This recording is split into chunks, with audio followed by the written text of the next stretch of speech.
Bismillah. Assalamualaikum warahmatullahi wabarakatuh. Waalaikumsalam warahmatullahi wabarakatuh. Ustadz, saya mau tanya amalan yang baik buat ibu yang sudah meninggal, karena selama ibu hidup di dunia saya belum bisa memberikan kebahagiaan kepadanya. Terima kasih. Waalaikumsalam warahmatullahi wabarakatuh. Pertama, izinkan saya turut berdoa mohon pada Allah Subhanahu wa taala semoga ibunda saudaraku akun Faisal Said diberikan rahmat oleh Allah Subhanahu wa taala, dilapangkan di alam kuburnya, diberikan cahaya oleh Allah Subhanahu wa taala, diterima amal-amal saleh beliau, dijadikan alam kuburnya bagian dari taman-taman surga yang dibentangkan oleh Allah, dan semoga kita semua dikumpulkan dalam kebaikan bersama beliau dan juga bersama Rasulullah sallallahu alaihi wasallam pada waktu yang telah Allah janjikan. Selanjutnya, baik terkait dengan pertanyaan ini, saya juga berbahagia bahwa Masya Allah ada pertanyaan dari Anda seperti ini menunjukkan satu bagian yang tidak mudah didapati sebagai rasa cinta dari anak kepada orang tua, karena tidak semua anak bisa memiliki perasaan semacam ini. Maka berbahagialah ketika tumbuh nilai-nilai itu, kecintaan kepada ibunda yang memang sangat dimuliakan dalam Al-Quran. Ya, seorang ibu Masya Allah berapa kali mendapatkan keutamaan dalam Al-Quran, ya, seperti di Quran surah ke-31 misalnya di ayat ke-14, Quran surah ke-46 di ayat ke-15, bagaimana Allah melukiskan perjuangan seorang ibu sampai kita harus berbakti maksimal kepadanya, kan, sampai nanti puncaknya di Quran surah ke-17 ayat 23 ketika Allah menetapkan kita harus berbakti kepada Allah, setelah itu meletakkan bakti kepada kedua orang tua setelah pengabdian kita dan penghambaan kita kepada Allah Subhanahu wa taala. Dan diutamakan lagi ibu disebutkan 3 kali dalam hadis Nabi sallallahu alaihi wasallam ketika ada seorang sahabat bertanya, man abar, kepada siapa saya mesti berbuat baik? Maka Nabi menjawab, ummak, kepada ibumu. Qala thumma man, kemudian kepada siapa? Qala ummak, kepada ibumu. Qala thumma man, kemudian kepada siapa? Qala ummak, ibumu. Baru kemudian yang keempat disebut abak. Ya, bukan berarti dalam konteks ini ayah misalnya tidak punya prioritas, tidak, tapi ini ingin menunjukkan bagaimana keutamaan seorang ibu yang memiliki keistimewaan di hadapan Allah dan Rasulnya. Pun demikian ayah pun nanti punya keutamaan dalam konteks yang terpisah. Dari sini Nabi memberikan bagaimana isyarat kepada para sahabat, ya ridwanullah alaihim jami'an, untuk berbakti kepada ibundanya. Ya, dalam keadaan hidup misalnya, kalau Anda buka kitab Al-Adabul Mufrad karya Al-Imam Al-Bukhari, dikisahkan bagaimana seorang yang berjuang sudah berangkat ke medan jihad, dilaporkan oleh kawannya, ya ibunya sedang menangis. Ya, karena belum bisa melepas kepergiannya pada saat itu, belum ketemu chemistry-nya. Ya, maka Nabi memanggil kemudian si anak muda ini, yang dipanggil oleh Nabi, maka Nabi katakan kepadanya, idhab, ya irji' ila ummik, bermakna pergilah kembali, pulang kepada ibumu, buat dia tertawa sebagaimana engkau telah membuatnya menangis. Buat dia tertawa sebagaimana engkau telah membuatnya menangis. Ini para ulama mengomentari bagaimana kedudukan seorang ibu sampai jihad berbakti kepadanya dalam keadaan hidupnya, membahagiakannya, memuliakannya, ya itu diutamakan bahkan melebihi jihad dalam medan perang jika ada kemudian hal-hal yang menuntutnya secara syar'i. Al-Imam Ali bin Abi Thalib karramallahu wajhah, ya, mengomentari statement Nabi sallallahu alaihi wasallam ketika menyebutkan 3 kali ummak, ibumu. Maka dikomentari oleh beliau, karena ibu memiliki 3 keistimewaan yang tidak didapati oleh ayah. Yang pertama, ibu yang mengandung, ayah tidak mengandung. Yang kedua, ibu melahirkan, ayah tidak melahirkan. Yang ketiga, ibu menyusui, ayah tidak menyusui. Dengan 3 keutamaan ini, Nabi kemudian memberikan gambaran ibumu. Ada komentar yang lain bahwa ketika orang ini bertanya, maka peluang terbaiknya untuk berbakti ada kepada ibunya. Sehingga Ibnu Abbas radhiyallahu ta'ala anhuma ketika didatangi oleh seseorang di masa beliau menjadi mufti, ya, aku punya persoalan, aku punya maksiat yang cukup tinggi aku kerjakan, bagaimana cara bertobat kepada Allah Subhanahu wa taala? Ibnu Abbas kemudian berkata, apakah engkau masih punya ibu? Ya, kata orang ini, ya aku masih punya ibu. Maka kata Ibnu Abbas radhiyallahu ta'ala anhuma, pergilah engkau pulang, ya, kemudian layani ibumu, bahagiakan ibumu, ya, dan berbuat baiklah kepada ibumu. Orang ini bertanya, kenapa engkau berfatwa demikian, kan? Dia tidak menyuruh misalnya saya maksimalkan salatnya, maksimalkan misalnya sedekahnya, tapi yang diutamakan ke ibu. Karena kata Ibnu Abbas radhiyallahu ta'ala anhuma, saya tidak melihat yang lebih utama untukmu saat ini kecuali yang itu. Inilah bagaimana kejeniusan Ibnu Abbas radhiyallahu ta'ala anhuma, karena memang dalam narasi-narasi ayat-ayat Al-Quran firman Allah Subhanahu wa ta'ala, kedudukan membahagiakan berbakti kepada ibunda itu langsung ditempatkan oleh Allah Subhanahu wa ta'ala setelah penghambaan kita kepada Allah. Wa qadha rabbuka alla ta'budu illa iyyah wa bil walidaini ihsana. Kepada kedua orang tua kita wajib berbuat baik, di tempat setelah penghambaan kepada Allah. Dan di antara kedua orang tua ini, ibu menempati posisi yang sangat tinggi. Wasainal insana biwalidayhi hamalathu ummuh. Jadi ketika 2 ini disebutkan, kata Allah di Quran surah 31 di ayat ke-14, dan kami wasiatkan kepada kedua ke seluruh anak-anak itu untuk berbakti kepada kedua orang tuanya. Siapa di antara mereka kalau mau didahulukan? Ya hamalathu ummu, maka prioritaskan ibumu dulu, ya kan? Ayah juga kita hormati, ya, kita istimewakan, tapi ibu di sini dalam konteks kita ada pertanyaan, ibu mendapatkan kedudukan yang sangat luar biasa. Demikian di Quran surah ke-46 ayat 15. Nah, ini yang paling menarik dalam konteks kehidupan. Allah, Rasulullah SAW meminta kita memaksimalkan, orang banyak berbuat baik, tapi tidak sedikit orang-orang yang bisa memaksimalkan itu setelah ibunya wafat. Dan Anda termasuk yang dianugerahi oleh Allah Subhanahu wa taala kemampuan, keinginan dan azam untuk berbuat baik ibu walaupun telah wafat. Maka berbahagialah.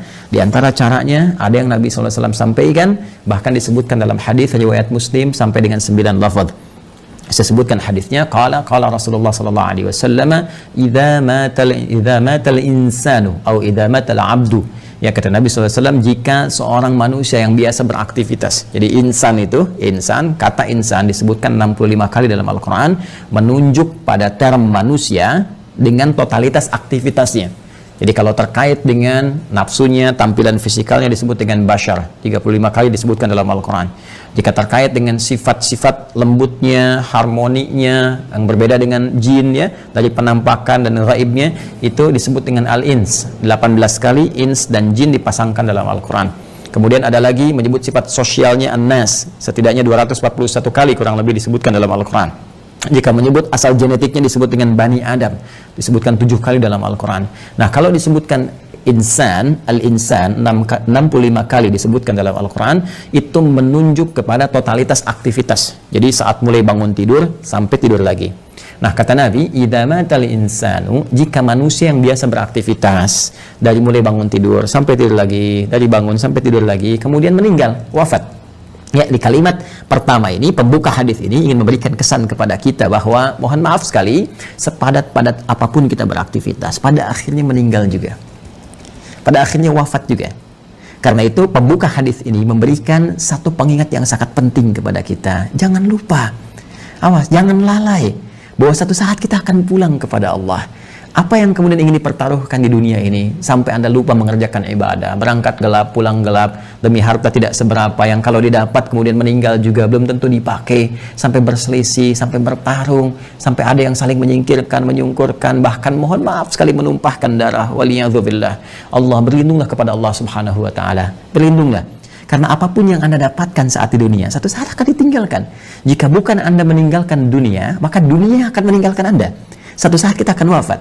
Dan bila seorang manusia telah wafat yang biasanya beraktivitas, ya, in qata'a sa'iru amalih, maka akan terputuslah semua aktivitasnya itu. Peluang dia mengumpulkan nilai-nilai kebaikan.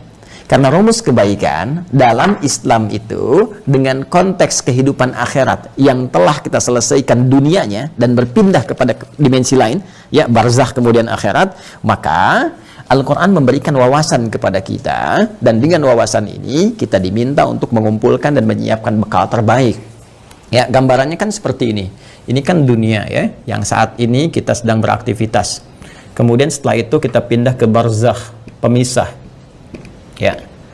Kemudian akhirnya akhirat. Ini akhirat, ya. Ini yang terakhir. Akhirat. Ini ad-dunya. Kemudian ini barzakh. Bainahuma barzakhul la yabghiyan. Demikian di surat Ar-Rahman, ya. Nah, ini kan hakikat kehidupan kita di sini. Ini tujuan akhirnya. Ya, akhir kehidupan, karena itu disebut dengan akhirat. Sekarang kita ada di sini. Ya. Tempat beraktivitas sementara. Karena ini sifatnya sementara, maka semua yang ada di sini pun di sini, ya, sifatnya sementara. Ya, mohon maaf, usia kita ini sifatnya sementara, tidak abadi. Ya, hanya sementara saja. Dibatasi dengan apa yang disebut dengan ajal namanya. Ya kan? Jadi begitu ajalnya tiba, maka selesailah kemudian usia kita. Ini, batasan ini, contohnya misalnya di Quran disebutkan di surah ke-7 Al-A'raf di ayat 34. Walikulli ummatin ajal, dan setiap umat itu bukan 1-2 orang, semua umat yang pernah beraktivitas di bumi, mereka memiliki batas usia. Fa idza jaa ajaluhum la yastakhiruna sa'atan wa la yastaqdimun. Jika telah tiba ajalnya, maka tidak akan pernah bisa dimajukan atau dimundurkan. Pada saat itu berhenti, selesai. Ya, berhenti dan selesai, akan didatangi oleh maut namanya. Ya, maut. di Quran surah ketiga Ali Imran di ayat 185. Kullu nafsin dha'iqatul maut. Maka maut datang ya untuk sudah menerapkan perintah Allah Subhanahu wa taala sesuai dengan batas ajal ini dan mengambil kembali untuk memindahkan kepada dimensi berikutnya. Yang bertugas membawa maut ini nanti ada bahkan satu malaikatnya khusus spesifik disebut dengan malakul maut ya di Quran surah ke-32 di ayat yang ke-11 ya paling kanan agak ke bawah. Qul yatawaffakum malakul mautil ladzi wukkila bikum. Ya, katakan Muhammad SAW bahwa setiap yang hidup itu akan didatangi oleh malakul maut. Jadi ada malaikat khusus ya yang ditugasi untuk membawa maut. Maka kalau ini sudah tiba, maka selesai ajal. Nah, maka yang biasanya kita ini beraktivitas, aktif, bekerja dengan segala yang kita dapatkan dalam kehidupan dunia. Mohon maaf, bidangnya mungkin beragam, ya. Ada yang di kesehatan, kedokteran, medis, ada yang insinyur, ada yang di militer, tentara, ada yang Polri misalnya, ada yang di politisi, ya, di politik, jadi politisi misalnya, ada yang di pemerintahan, birokrat, ada yang ustadz mengajar, dosen, guru dan sebagainya. Pada akhirnya sepanjang semua bernama makhluk ya dan spesifik manusia, pada akhirnya semua kegiatan itu akan tuntas selesai. Ya, semua manusia yang beraktivitas tadi disebut dengan insan, al-insan. Ya, ada surah ke-76 dalam Al-Qur'an al-insan. Ya, kata Nabi, "Idza matal insan", jika semua manusia yang beraktivitas ini sudah tiba nih, sudah tiba ajalnya. Ya, tiba maut. Ya, maut itu sifatnya, keadaannya. Mata itu kata kerjanya, mata yamutu mautan. Ya, mata yamutu mautan. Idza matal insan, jika tiba maut ini menjemput manusia, ya, sudah datang ajalnya, tiba maut dan menghentikan semua aktivitas yang pernah ia lakukan. Tadi saya katakan, semua pembuka di hadis ini kalimatnya singkat padat, cuma 2 kata, matal insan, tapi pesannya sangat dalam, memberikan kesan bahwa apapun yang kita banggakan pada hakikatnya akan selesai. Apapun yang kita tonjolkan dalam kehidupan pada hakikatnya akan selesai. Apakah harta benda yang kita tampilkan, apakah kedudukan yang kita tonjolkan dan sebagainya, semua akan tuntas selesai dengan tibanya maut. Ya, karena sifatnya kehidupan kita di dunia ini sementara, maka usia pun sementara, bekalnya pun sementara. Silakan Anda kumpulkan sampai banyak bermewah-mewah misalnya, mohon maaf, kendaraan banyak yang mewah, pakaian mewah, pada akhirnya meninggal nggak dibawa. Ya, alam kubur itu tempatnya hanya setempat seukuran jasad kita saja. Nggak ada seukuran rumah Anda, seukuran mobil Anda untuk memasukkan semua aset Anda. Tidak selesai, kawan. Karena itu sering-kali merenung, sering-sering merenung. Pada akhirnya, apa sih yang mau dicapai di kehidupan dunia ini? Kalau kita memang akan berpindah. Dan setiap tempat yang disinggahi, fitrahnya membutuhkan bekal. Ya, Anda saja di dunia, saya sering katakan, dalam konteks kehidupan dunia saja, misal, saat ini saya ada di Bekasi misalnya, ya kan? Saya akan pergi di satu provinsi yang sama, ya, misalnya ke Bandung lah, sama-sama Jawa Barat misalnya, atau ke tetangga ke Jakarta misalnya, ya. Ini kita ke Jakarta saja yang jaraknya tidak terlampau jauh, mesti punya bekal. Ke Bandung mesti punya bekal. Apatah kalau saya ingin ke Sumatera, kalau saya ingin ke Papua, atau saya ingin keluar Indonesia misalnya, pasti harus punya bekal. Mustahil berpindah tempat, ruang dan waktu tanpa bekal memadai yang kita bawa, itu mustahil. Ya, nah kalau dalam konteks keduniaan saja mesti punya bekal, maka bagaimana dengan dimensi yang berbeda? Dunianya kita tinggalkan. Ini kan kalau dari sini masih ke Malaysia masih dunia, ya kan? Ke Amerika masih dunia. Ini sekarang kita meninggalkan dunia. Bahkan pengumuman disampaikan telah meninggal dunia. Artinya meninggalkan dunia, maka mutlak mesti punya bekal. Dan di dalam konteks keduniaan saja bekalnya bisa beda. Saya pergi ke Arab, di Arab mungkin kulturnya beda, makanan pokoknya tidak sama, maka bekal yang dibawa pun akan menyesuaikan dengan itu. Sekarang kalau dalam konteks kehidupan dunia saja, bekal di satu tempat bisa berbeda, maka apalagi dengan dimensi yang berbeda. Mesti ada bekal untuk hadir ke sini. Ya. Di saat kita bawa ke sini, semua bekal dunia tanggal, yang dunia ini hilang. Ya, karena beda tempat. Sekali lagi, apa yang kita bawa di sini, kita bawa rupiah dari sini. Apakah akan laku dibawa di Amerika? Ya, laku misalnya dibawa di Kanada, laku dibawa di Jerman dan sebagainya. Belum tentu. Belum tentu, kita harus tukar dulu gitu kan? Atau barangkali belum berlaku misalnya dan seterusnya. Boleh jadi. Nah, sekarang kita akan pindah tempat, dimensi berbeda. Apa yang harus kita bawa? Apa yang harus kita siapkan di dunia ini? Ya, sehingga kita bisa bawa saat berpindah ke alam barzakh ini sebagai persiapan menuju akhirat. Ya. Maka tiada lain, rumusnya lanjutkan hadisnya, in qata'a sa'iru amalihi, maka terputus semua peluang amalnya. Ya, pertama amal. Nah, amal. Amal itu masih umum. Amalan itu masih umum, semua perbuatan manusia yang akan dipertanggungjawabkan di hadapan Allah disebut dengan amal namanya. Ya, faman ya'mal mithqala dzarratin khairan yarah wa may ya'mal mithqala dzarratin syarran yarah. Ya, jadi semua perbuatan kita dari bangun tidur sampai dengan tidur lagi itu disebut dengan amal. Nah, ini kalau sudah meninggal, mata, datang maut, ya, terputus semua amal, aktivitas selesai. Ya. Ah, cuma diberikan kemudian gambaran kepada kita, ada amal ini yang saat dikerjakan itu dicatatkan punya nilai, yang nilai ini menjadi bekal yang akan dibawa ke dimensi selanjutnya, ke ruang selanjutnya setelah kita wafat. Singkatnya dibawa ke alam barzakh, bahkan sebagai bekal menuju akhirat. Dan ini bisa kita siapkan saat di dunia. Ya, apa nama amalnya? Ini yang disebut dengan amal saleh. Ya, jamaknya disebut dengan salihat. Amal saleh, jamaknya apa? Salihat. Ya, jadi amal ini ada yang netral, umum, ya kan? Nah, ini amal yang saat dikerjakan punya nilai untuk dibawa pulang menghadap Allah dan dibawa bekalnya ke tempat dimensi berbeda di barzakh sampai dengan ke akhirat disebut dengan saleh. Jamaknya disebut apa? Salihat, ya. Singkatnya, setiap perbuatan yang dinilai sebagai ibadah oleh syariat. Ya, jadi setiap perbuatan kalau kita kerjakan diniatkan sebagai ibadah, maka itu namanya amal saleh.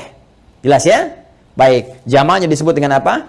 Salihat. Ya, muncul Quran surah ke-103 misalnya Allah firmankan, ya, di surat Al-Asr, wal 'asr innal insana lafi khusr illa alladzina amanu wa 'amilus shalihat. Nih, ya, wal 'asr, demi waktu, momentum, ya, yang Allah berikan kepada setiap manusia untuk beraktivitas. Nih, dikasih kesempatan dari pagi, kan, bahkan dari bangun tidur sampai tidur lagi silakan beraktivitas. Tapi kalau aktivitasnya cuma mengejar dunia saja, kata Al-Quran berpotensi rugi. Karena saat dia meninggalkan dunia, fakir, dia nggak punya bekal. Ya, ada di antara mereka yang cerdas. Mereka beraktivitas, mengerjakan dunia. Bahkan kaya dalam kehidupan dunianya. Kaya, mobil punya, kendaraan cukup baik, di rumah baik juga, Masya Allah. Tapi yang paling menarik, mereka juga punya persiapan-persiapan akhiratnya. Apa itu? Illalladzina amanu wa amilus shalihat. Ya, kecuali orang-orang yang cerdas, mereka beriman, yakin di antara keimanan mereka selain iman kepada Allah, iman kepada Rasulullah, mereka pun yakin iman tanpa ragu ada kehidupan setelah wafat. Ya, makanya rukun iman kan ada 6. Ya, rukun iman yang kelima kan apa? Iman pada hari akhir. Hari akhir itu implementasinya yakin kita akan meninggal, yakin akan dihisab. Karena kita yakin kita punya iman, kita siapkan. Itu cara memahaminya. Karena itu orang cerdas menyiapkan setelah wafatnya ada kehidupan. Anda yakin nggak? Kalau Anda nggak beriman, nggak usah komen. Tapi kalau Anda yakin Anda beriman, Anda siapkan.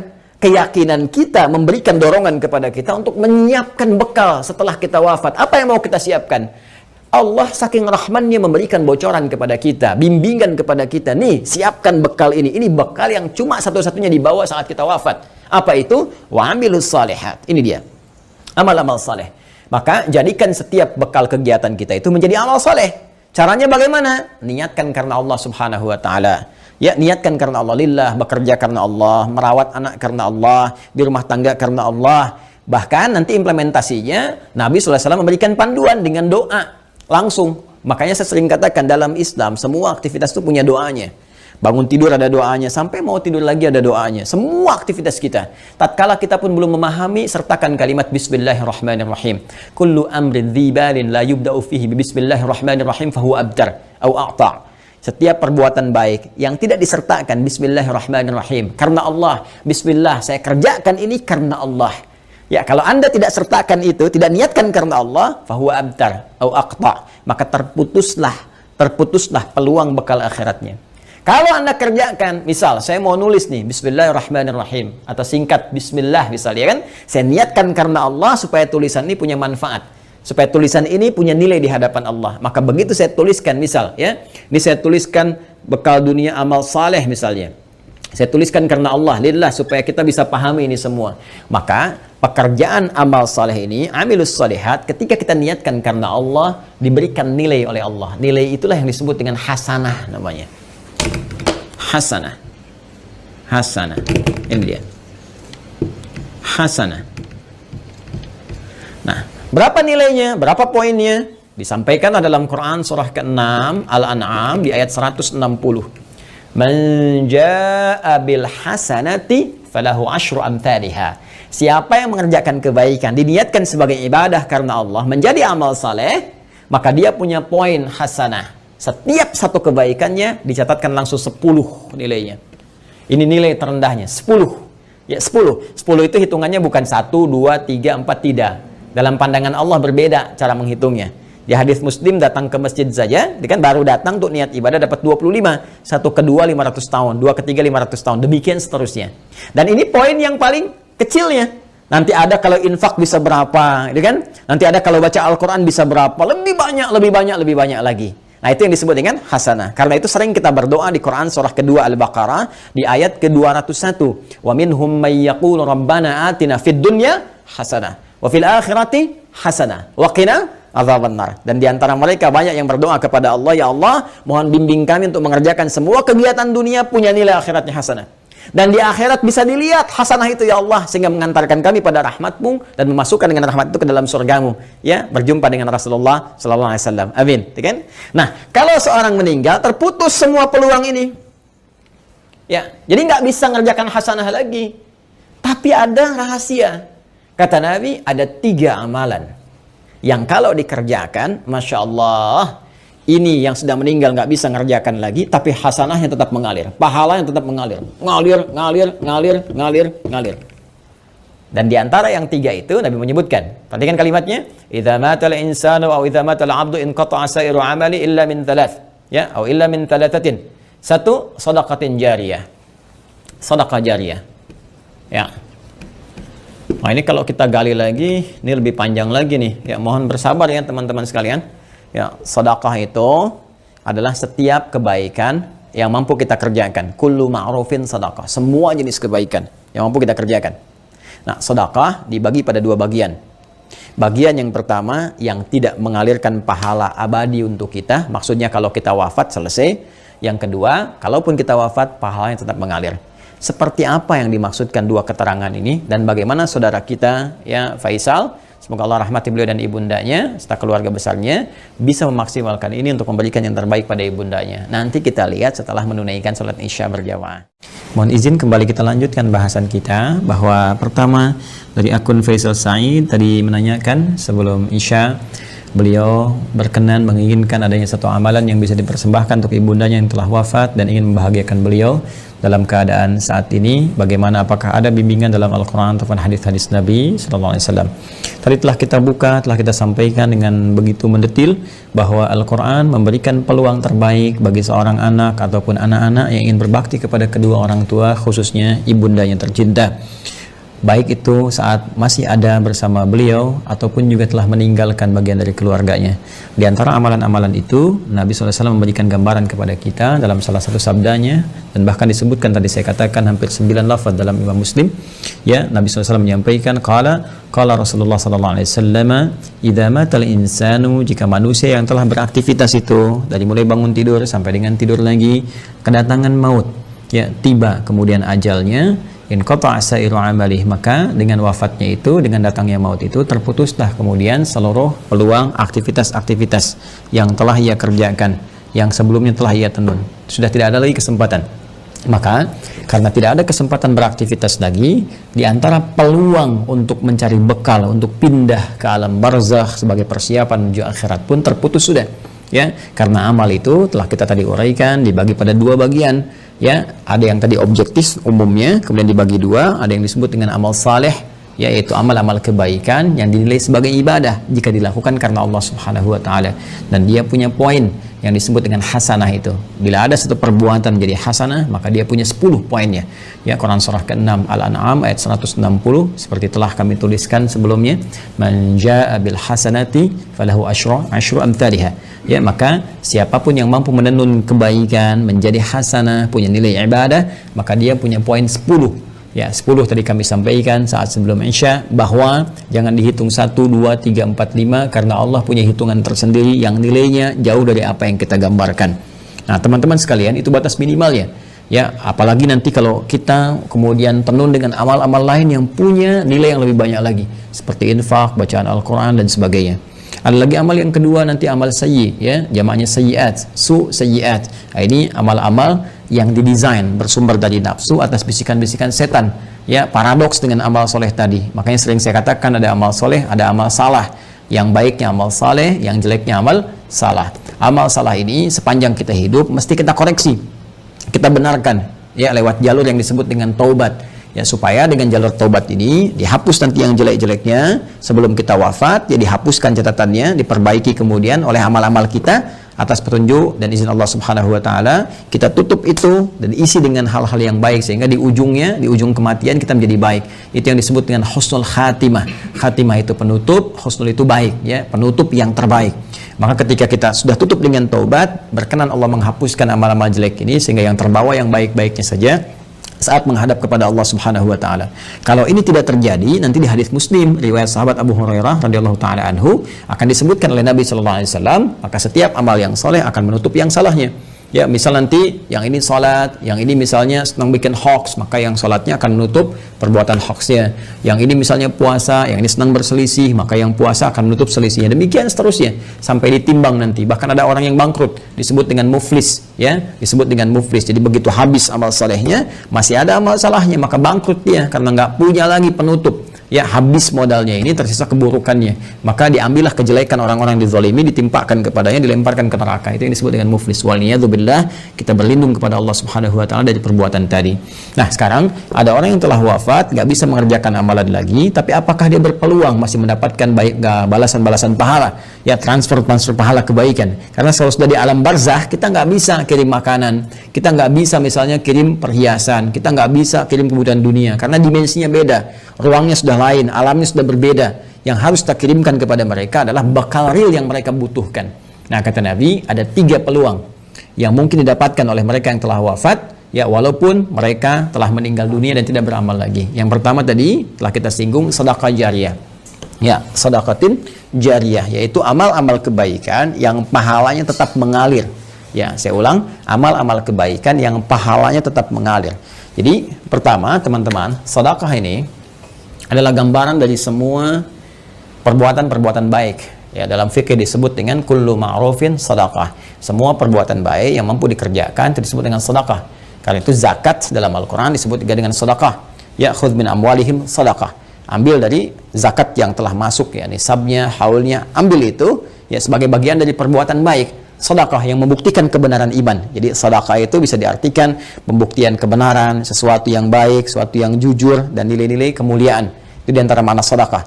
Karena itu kenapa perbuatan baik disebut dengan sedekah? Ini pertama pembuktian dari keimanannya. Jadi iman itu implementasinya kebaikan-kebaikan. Untuk membuktikan kita beriman, maka diminta oleh Allah kepada kita semua membuktikan lewat amalan baik. Karena itu lisan diminta berkata baik, tangan bekerja baik, kaki melangkah pada yang baik. Itu pembuktian iman. Karena itu orang beriman mustahil berbuat yang tidak baik. Karena itu kata Nabi, la yasrikul mu'min, indama yasrik fahuwa mu'min. Mustahil orang beriman itu korupsi, orang beriman itu mencuri. Ketika mencuri ada iman dalam dirinya. Maksudnya Nabi mempertanyakan, imannya kemana sampai bisa mencuri? Imannya kemana sampai bisa berbuat maksiat, kan? Jadi iman itu akan mendorong kita berbuat baik. Karena itu semua perbuatan baik disebut dengan apa? Sedekah. Nah, perbuatan baik yang disebut dengan sedekah ini dibagi 2 bagian. Ya, dibagi 2 bagian. Ada yang disebut dengan sedekah tsabitah. Ya, saya hapus dulu ini. Sedekah tsabitah. Dia sedekatun, sedekah. Ada yang disebut dengan tsabitah. Ya, tsabitah itu sudah yang tetap, berhenti gitu kan? Atau waqifah, berhenti sampai di situ. Ya, berhenti saja sampai di kehidupan dunianya. Maksudnya apa? Saat dia beramal di dunia, saat hidup dituliskan pahalanya. Tapi ketika wafat selesai, waqifah, tabitah, berhenti sampai di situ saja. Dalam konteks kehidupan dunia saja. Saat dia beramal. Jadi saat dia hidup di dunia, kemudian misalnya dia salat nih. Ya, si A misalnya salat. Kemudian dia ketika menunaikan salat kan dituliskan pahalanya. Ya, ketika ikhlas tunaikan tuliskan pahala. Misal dapat pahala sekian, kan? Nah, ketika dia meninggal dunia, wafat ini, sudah Karena nggak bisa sholat lagi, nggak ada lagi catatan amal pahala mengalir. Ya, sudah selesai sampai di situ. Selesai, terhisab sampai di situ. Karena selesai, tetap di situ disebut dengan thabit atau waqifah, berhenti sampai di situ. Ya. Nah, ada yang menarik nih.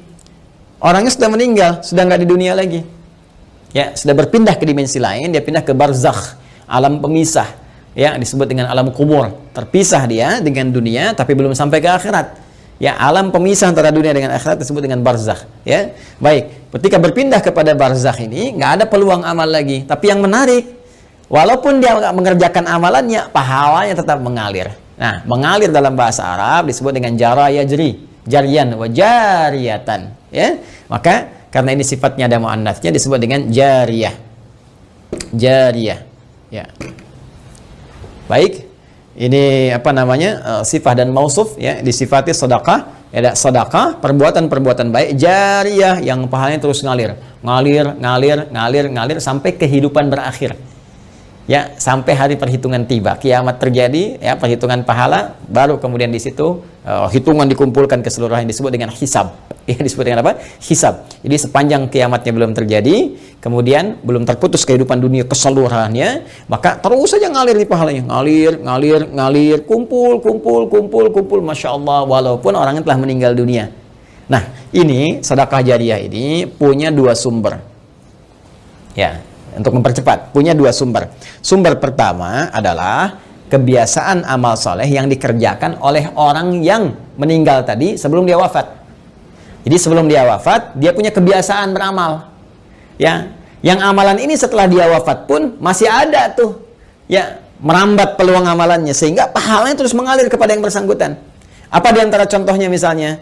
Contoh misalnya yang bersangkutan sebelum meninggal dunia pernah misalnya menyumbang untuk kepentingan di masjid. Masya Allah misalnya sedang ada perbaikan masjid, kan?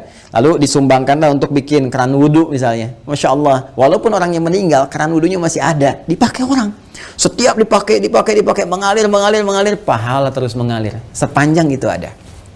Karpet masjid misalnya kan disumbangkan, dipakai terus, walaupun orang yang meninggal, tetap pahalanya mengalir. Ngalir. Masya Allah. Pesantren, pembangunan, tadi ada beberapa informasi yang saya sampaikan terkait update, nanti di akhir saya tegaskan kembali. Ya, Masya Allah misalnya bikin pesantren untuk ahli Al-Quran, bahkan misalnya ada mushafnya, ya kan kita buka juga tuh wakaf untuk mushafnya, untuk perangkat hafalan, itu Masya Allah setiap yang menghafal dapat pahalanya. Makanya saya sering katakan kalau beramal kita mesti cerdas. Dengan modal sekecil-kecilnya dapat keuntungan sebanyak-banyaknya. Ya, contoh misalnya, kita punya uang 50.000 nih. Kita bisa punya banyak pilihan untuk beramal saleh. Tapi kalau kita bisa gunakan 50.000 misalnya untuk sedekah jariyah. Saya punya pos uang misalnya 50.000 nih. Saya pengen jadi pahala di hadapan Allah. Mana yang akan saya gunakan? Maka Anda bisa melihat dengan bijak. Anda mau pilih mana yang thabit atau waqifah, berhenti sampai di situ. Misal, Anda berikan makanan, kasih misalnya orang butuh untuk makan, supaya energi dia ada. Dia makan tuh, dari energi itu dia pakai untuk sholat misalnya. Ya, dia akan gunakan untuk sholat seketika ketika energinya selesai pahala Anda. Ya? Anda gunakan beli mushaf, misal dapat 2. Anda berikan ke penghafal Quran. Masya Allah. Penghafal Quran menghafal Quran menggunakan mushaf Anda. Demi Allah saya katakan, penghafal Quran itu nggak ada yang baca sekali. Ya. Alif Lam Mim. Dzalikal kitabu karena menghafal. La raiba fi dzalikal kitabu la raiba fi hudal lil muttaqin dzalikal kitabu la raiba fi hudal lil muttaqin. Saya mau tanya pada Anda, berapa kali dia mengulang? Berapa kali dia mengulang-ulang? Dan yang paling dahsyatnya, bukankah bacaan Al-Quran itu dinilai berdasarkan hurufnya, bukan ayatnya, bukan jumlah ayatnya, tapi jumlah hurufnya. Man qara'a harfan min kitabillahi falahu asyru hasanat. Siapa yang membaca satu huruf saja dari kitab Allah, dia mendapatkan setiap hurufnya 10 kebaikan. Dan berapa banyak pengulangan disebutkan oleh penghafal Al-Quran. Jadi dengan modal 50.000 itu berapa banyak pahala dapatkan. Nah, kadar Allah, si A ini misalnya dapat 2 orang nih, si A dengan si B sudah hafal dia dua-duanya. Dipakai jadi imam, Masya Allah, ngajarkan lagi, ini merambat lagi. Mushafnya masih ada, diwariskan lagi pada orang lain. Allahu Akbar, lahir dari sini misalnya 10 santri, sini 10 santri, ini punya murid lagi, modal cuma 50.000, berapa yang didapatkan? Maka dari itu cerdas-cerdas saat hidup mencari apa yang kira-kira bisa mendapatkan jariyah di sini. Ya, tidak harus dengan harta, bisa dengan tenaga. Makanya kalau ada misalnya ya kegiatan di masjid ikut di situ kan, dengan tenaga kita atau dengan sebatas yang kita mampu dan sebagainya ya, apa yang bisa kita lakukan. Ini jariyah. Nah, ada lagi kondisi orangnya misalnya sudah tidak ada. Ya, ini bisa dikerjakan oleh siapa? Oleh anak misalnya. Ya, anak. Apa yang dilakukan oleh anak? Seperti tadi. Ya, misalnya dia membelikan mushaf, dikirimkan misalnya kepada siapa? Ya, kepada para penghafal Quran. Niatkan itu untuk misalnya diarahkan kepentingan ibundanya. Tadi seperti yang tadi disampaikan. Ya Allah, saya berniat dengan wakaf mushaf ini atas nama ibunda saya. Itu boleh dilakukan. Sah dikerjakan. Boleh-boleh saja. Silakan. Ya, Anda punya berapa? 50.000, 100.000, niatkan. Ya Allah, saya mau bantu untuk pesantren, saya niatkan untuk ibu saya. Sah. Boleh, kirimkan itu. Ya, kirimkan. Sampaikan. Boleh dengan itu semua Anda lakukan. Dan Masya Allah ketika itu dikerjakan, ada sesuatu yang akan terjadi, sesuatu yang berbeda. Ya, tapi juga ingat, tetap kita jaga dalam koridor amalan, amal solehnya. Nggak usah misalnya ditambahin apapun. Kalau saya sih sarankan, kalau Anda misalnya mau mushaf, sudah cukupkan dengan niat saja.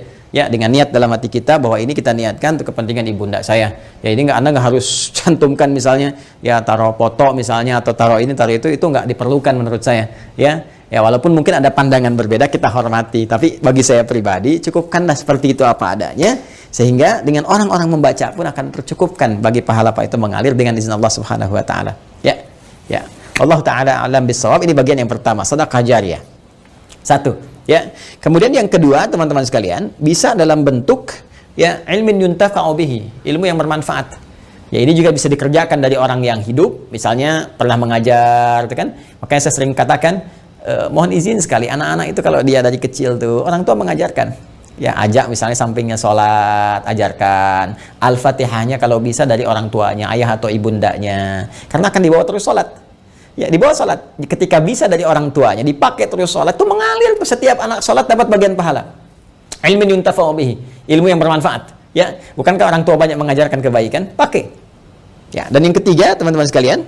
Nah, ini waladin salihin yad'u lahu. Anak saleh yang banyak mendoakan kedua orang tuanya. Maka kalau tadi misalnya akun Faisal, saudara kita ingin berbuat baik, di antara tiga pilihan ini yang pertama bisa dilakukan, ya kan? Yang kedua bisa dipraktikkan, yang ketiga jadilah Anda pribadi yang soleh.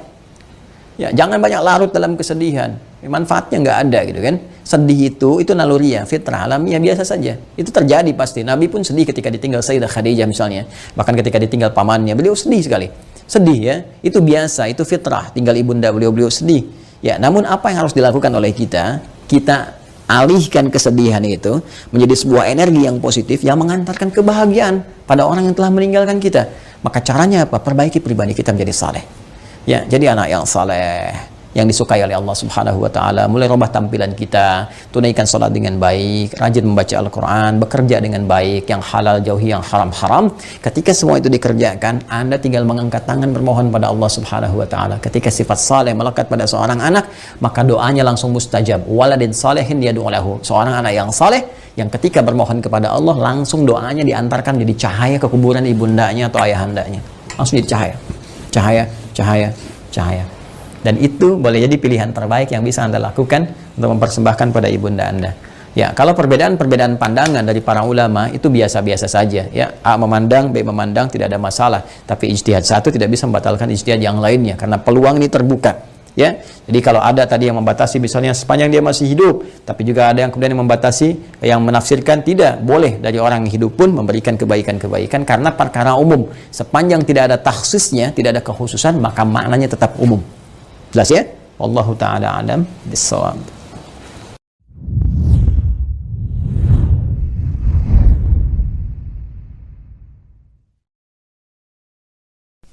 Malam Al-Qadar itu istimewanya, seluruh amal soleh yang dikerjakan membersamai malam itu nilainya dilipat gandakan lebih dari 1000 bulan. Dilipat gandakan, ingat, lebih dari, karena redaksi Qur'annya berbunyi khairum min, lebih dari. Jadi tidak pas 1000 bulan. Ya, 1000 bulan itu kurang lebih 80 sampai 83 tahun lah. Jadi kalau Anda beribadah seumur hidup, kan? Itu bahasa gampangnya. Kalau Anda beribadah seumur hidup, lalu dibandingkan dengan beribadah bersamaan di malam ini, malam Al-Qadar, itu lebih bagus di malam ini nilainya, lebih banyak di malam ini. Lebih dari apa yang pernah dikerjakan selama hidup. Rata-rata, ya kata Nabi SAW, umatku itu ya umurnya ya di antara 60-70 dan sedikit yang melampaui itu, sedikit. Jadi kalau yang lewat 100 itu sedikit, nggak banyak. Bisa dihitung jari sedunia tuh, kan? Ya, rata-rata kan di kisaran itu. Kalau ambil pertengahannya sekarang misalnya, ambillah seperti hitungan 1000 bulan misalnya. Ya, antara sampai 80 tahun. Bersamaan dengan malam itu ibadah, tahajud sekali aja, itu nilainya lebih daripada 1000 bulan. Luar biasa tuh. Ya, jadi kalau ada yang kurang-kurang selama hidup beramal, ketutup tuh dengan malam itu.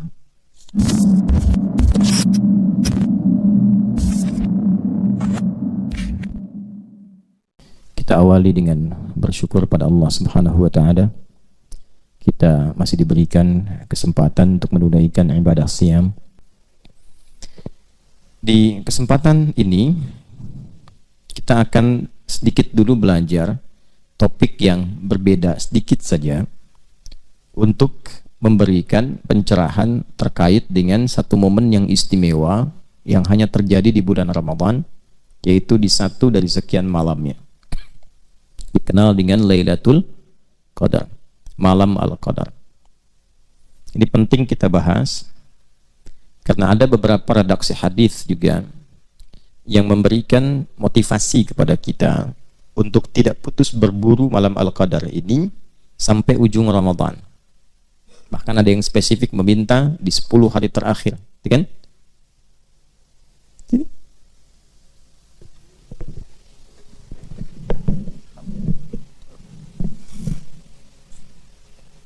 Jadi malam Al-Qadar itu kita akan coba bahas dari mulai apa pentingnya, apa keistimewaannya malam Al-Qadar itu, apa yang dimaksud malam Al-Qadar, kapan terjadinya, apa ciri-ciri yang menyertai seseorang mendapati itu, dan bila kita mendapati di antara tanda-tandanya, rasanya hadir dan merasakan kemuliaan sesuai dengan isyaratnya, apa yang harus dilakukan. Baik, kita akan fokuskan dulu satu surah saja karena waktunya terbatas. Surah ke-97 dengan namanya Surah Al-Qadar. Allah berfirman, A'udzu billahi minasyaitonir rajim. Bismillahirrahmanirrahim. Inna anzalnahu fi lailatul qadar. Inna, sungguh, demi keagunganku. Ya, terjemahkan na-nya itu seringkali kalau dilihat di mushaf kami kan. Nah, kalau belum belajar ulumul Quran, ilmu-ilmu untuk memahami Al-Quran, bisa potensi keliru pemahaman. Kok bentuknya jamak gitu kan. Nah, kalau ada bentuk jamak, itu di ulumul Quran itu maknanya dua. Kita ambil salah satunya saja untuk memudahkan sesuai topik kitab. Yang paling pokok namanya ta'zimun nafsi li ta'zimi sya'ni. Ta'zimun nafsi li ta'zimi sya'ni, yaitu menghadirkan keagungan Allah untuk menunjukkan istimewanya atau agungnya satu informasi yang disampaikan. Jadi saking pentingnya informasi yang disampaikan, Allah sampai menghadirkan keagungan zatnya. Gitu ya? Baik. Contoh begini. Presiden bicara misalnya. Kalau cuman bicara biasa, saya menghimbau pada masyarakat supaya mudik dengan tertib misalnya. Biasa ya? Coba lihat yang kedua. Saya Presiden Republik Indonesia, Panglima tertinggi, pemimpin bagi seluruh masyarakat di Negara Kesatuan Republik Indonesia. Saya menghimbau kepada seluruh rakyat saya tanpa kecuali agar menunaikan mudik dengan tenang, damai, tertib dan membahagiakan. Beda nggak satu dengan dua? Ya kan? Ketika membawa kedudukan, membawa keistimewaan, keagungan, maka kesannya beda kan? Nah, jika ditemukan dalam Al-Quran, inna nahnu yang menunjukkan satu informasi, ini menunjukkan informasi yang disampaikan tidak biasa, pasti istimewa, agung sifatnya, karena di situ Allah menghadirkan keagungan dirinya untuk menunjukkan pentingnya informasi yang disampaikan. Nah, kalau kita tahu ilmunya begitu, cara baca Quran kita akan berbeda. Pasti perhatiannya lebih tinggi. Ayat-ayat semuanya penting, tapi ketika menemukan itu, kita merasa ini ada sesuatu yang istimewa, yang beda dari biasanya. Baik. Inna anzalnahu fi lailatul qadar. Demi keagunganku, aku turunkan Al-Quran itu di malam Al-Qadar. Jadi di sini ada dua peristiwa penting. Peristiwa pertama tentang turunnya Al-Quran, peristiwa kedua tentang malam Al-Qadar. Ketika Al-Quran diturunkan dan dibuka dengan ta'zimun nafsi li ta'zimi sya'ni inna, kan? Ini memberikan kesan bahwa Al-Quran itu istimewa, agung. Saking agungnya Allah menghadirkan pembuka dengan keagungan zatnya. Jelas ya? Nah, berarti kalau disebut istimewa, Allah sendiri mengagungkan. Masa hamba membiarkan, menganggap biasa? Ada sesuatu yang istimewa, tidak biasa di Al-Quran itu. Tidak sama, bukan kalam-kalam biasa, bukan kalam makhluk, kalamullah. Karena itu, suatu saat kita akan pelajari sifat-sifat itu, keagungan itu, sehingga kita menemukan apa yang dimaksudkan dalam Al-Quran. Di antara kedahsyatannya, mampu merubah sekelompok manusia yang tertinggal dan terbelakang dengan kompleksitas keburukan perilakunya, tiba-tiba menjadi sesuatu yang sangat luar biasa, sosok-sosok gemilang yang mensibgoh dunia, berubah total itu. Ya, itu Al-Quran. Nanti kita akan lihat apa yang paling pokok di Quran. Kita bahas dulu bagian keduanya. Yang kedua, malam Al-Qadar. Berarti ada yang istimewa di malam Al-Qadar itu, bukan malam biasa. Karena itu menggunakan tak di ujungnya. Ya? Ada lail, ada lailah. Kalau lail umumnya menunjuk pada waktu malam standar umum. Inna fi khalqis samawati wal inna fi khalqis samawati wal wa ikhtilafil laili wan nahar. Pergantian waktu siang dan malam. Itu kalau disebutkan lail umumnya menunjuk pada waktunya dari ba'da isya sampai menjelang fajar. Menjelang ya, bukan sampai fajar, karena nanti ada waktu jeda singkat namanya sahar. Aktivitas yang dikerjakan di waktu sahar namanya sahur. Makanya kita makannya makan apa? Sahur, maksudnya dilakukan di waktu sahar. Ya, kurang lebih 15 sampai 25 menit sebelum fajar. Jadi kalau subuh misalnya 4.38, ya kurang lebih 4:04 atau 4:10. Kalau jam 3:30 terlalu dini, ya terlalu awal makannya. Nah itu sahar. Jadi dari mulai malam ba'da isya itu sampai menjelang fajar. Nah bahasanya menjelang fajar, itu lail namanya. Kalau ada yang istimewa sampai menjelang fajar ini dari ba'da isya, maka di antara rumusnya tambahkan tak. Ya? Jadi kalau ada tak mengiringi kata lail, ini menunjukkan di malam itu tidak biasa. Ini umumnya ya. Walau nanti dalam beberapa keterangan tergantung konteks bisa berbeda. Tapi umumnya teorinya begitu. Kalau ada tak bersamaan dengan lail, maka tak itu menunjukkan sifat yang tidak sama dari waktu-waktu malam yang biasa. Setiap malam bisa tahajud gak? Bisa, karena itu saat menyebutkan sholat malam itu pakai lail, bukan lailah. Coba Quran surah 17 ayat ke-79. Wa minal laili fatahajjad bi. Bukan wa minal lailah. Artinya setiap malam ada potensi untuk tahajud. Ya. Tapi kalau ada satu malam yang istimewa yang tidak sama dengan malam-malam lainnya, maka salah satunya tambahkan tak pada kata lail itu menunjuk pada sifat. Karena itu ayatnya berbunyi inna anzalnahu fi lailatul qadar. Baik.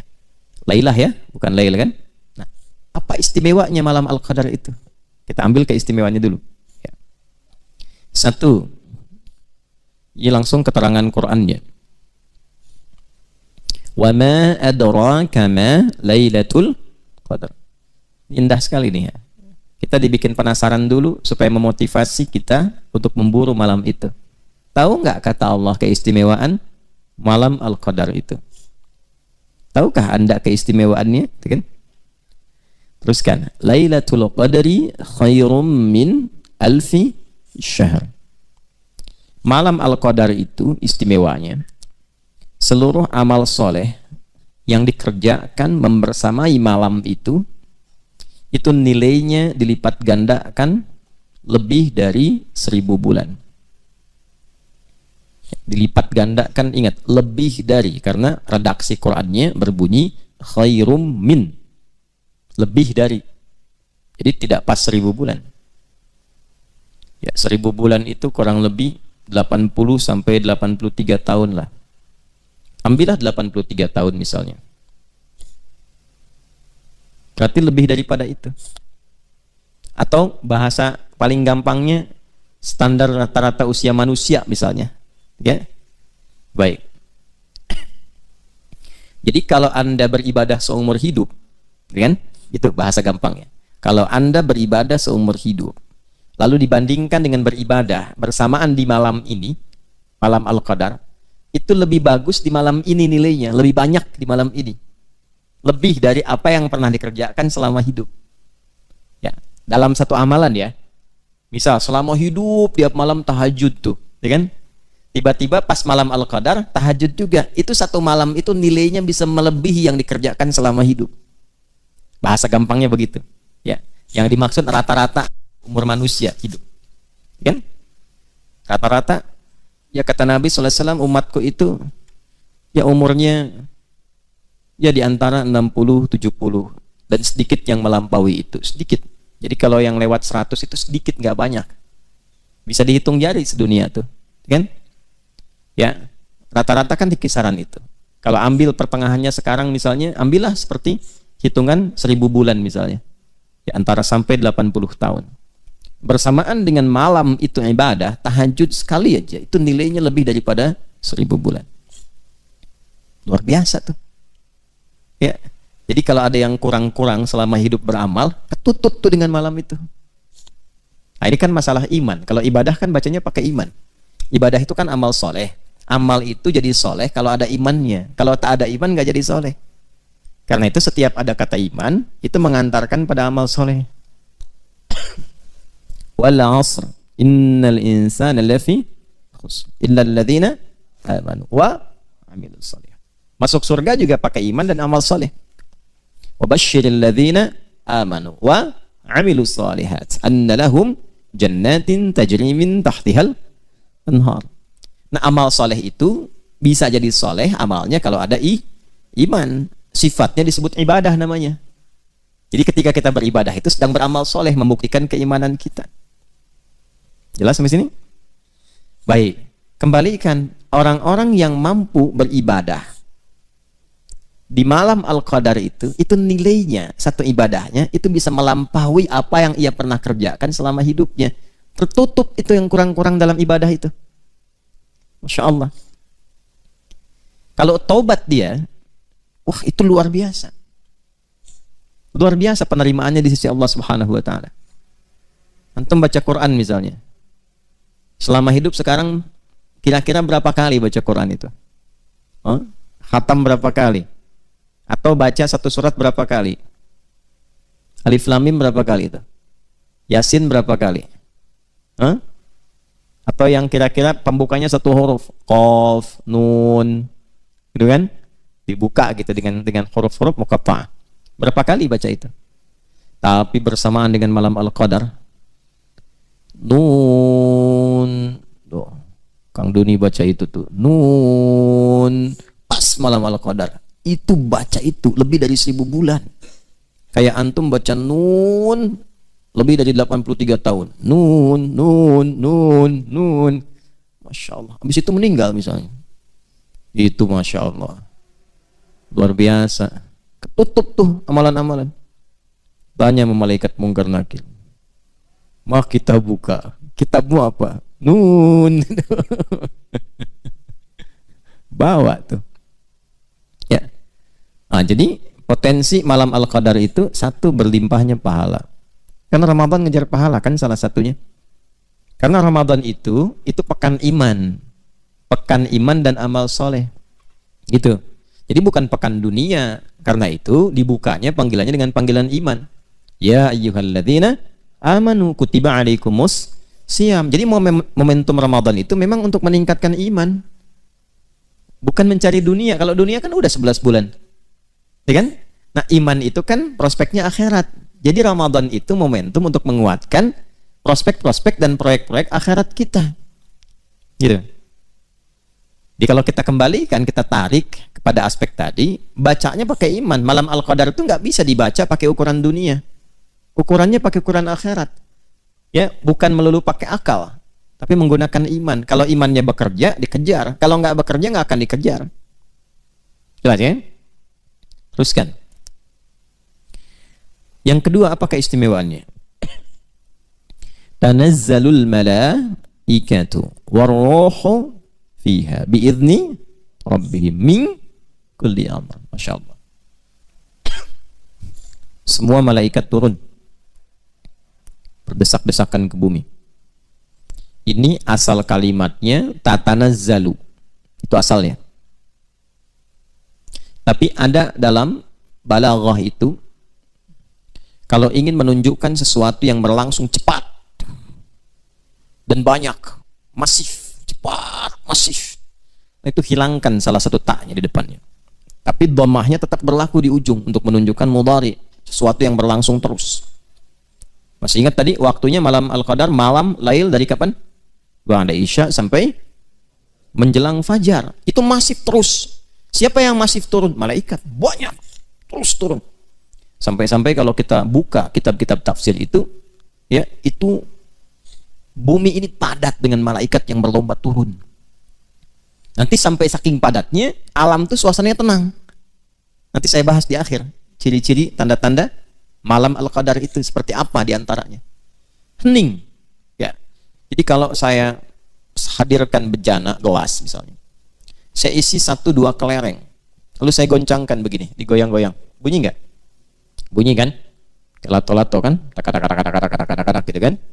Tapi kalau saya penuhi sampai padat itu isinya, sampai padat, goyang begini, digoyang, bunyi nggak?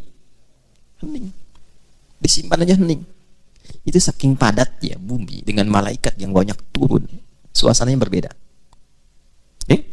Nah, yang kita bahas keistimewaannya dulu. Nanti ini masuk kepada cirinya. Keistimewaannya apa?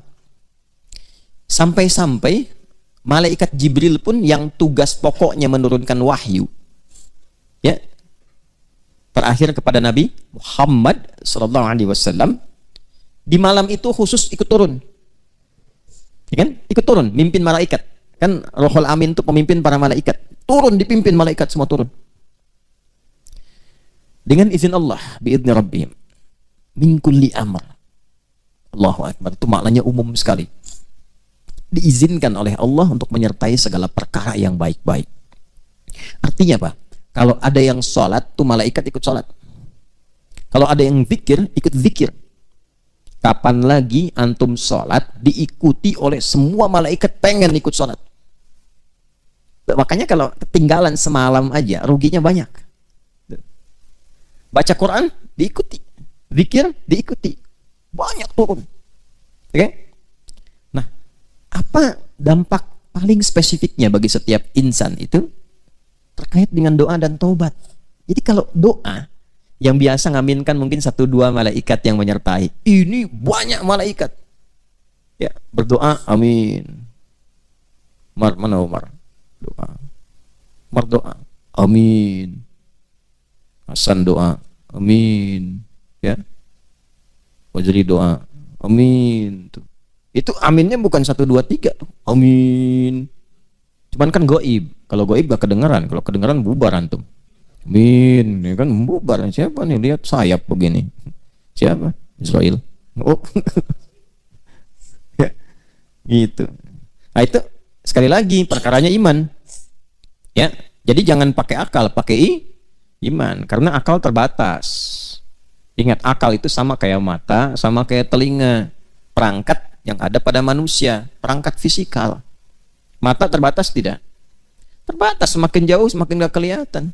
Semut itu kalau dekat terlihat jelas, merayap makin jauh nggak nampak. Bukan semutnya nggak ada, pandangan kitanya yang terbatas. Gajah gimana? Sama. Semakin jauh semakin gak kelihatan. Gajahnya tetap segitu. Mata kitanya yang terbatas. Pendengaran juga begitu. Semakin jauh semakin tak terdengar. Ya kan? Antara 20 sampai 20 ribu kan hertznya. Di bawah itu sulit terdengar, di atas itu bising, bahkan bisa menyakiti. Ya, bukan salah bunyinya, kemampuan kita memang terbatas. Gitu. Jadi kalau pendengaran terbatas, penglihatan terbatas, kenapa akalnya nggak mau terbatas?